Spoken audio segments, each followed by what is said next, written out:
Business news now, and worldwide trade has been hit by a developing story. The port of Durban in South Africa has been hit by flooding, while COVID lockdowns have taken a chunk out of Chinese trade. Meanwhile, UK inflation surges to a 3-decade high, piling more pressure on Britain's top political brass. Joining me now to discuss these stories is Arise business correspondent Laurie Laird. Good to see you, Laurie. Let's start with Ukraine. The UN chief saying the war is affecting 1.7 billion people around the world, especially vulnerable people in hunger hotspots like Afghanistan, Syria, Yemen, Ethiopia. What about the rest of the world?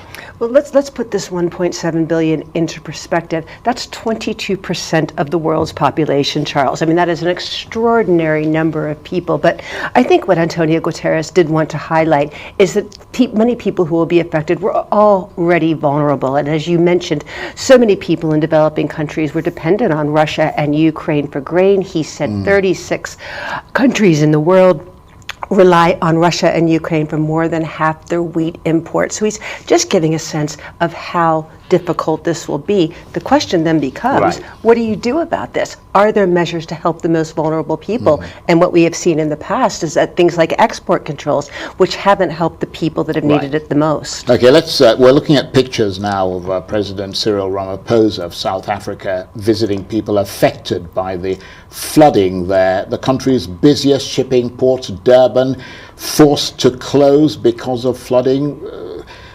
What sort of impact will that have on South Africa's economy? Interesting question, and it comes at a difficult time because South Africa's economy had been doing pretty well. Importing fuel has meant inflation has been higher than people would like, but South Africa is also exporting palladium, other things that Russia has been exporting, that platinum as well. They're taking some of that market. And so the South African economy is actually doing rather well. But you mentioned Cyril Ramaphosa touring that port. He has said this is an act of nature. A lot of people have said, no, this thing was poorly built. You put a lot of housing on low-lying areas, and that could be an infrastructure problem for times to come. Very quickly, let's talk about the UK. Astonishingly high inflation figures, soaring cost of living. How does that tie into Prime Minister Boris Johnson being asked to resign after being fined for breaking his own law?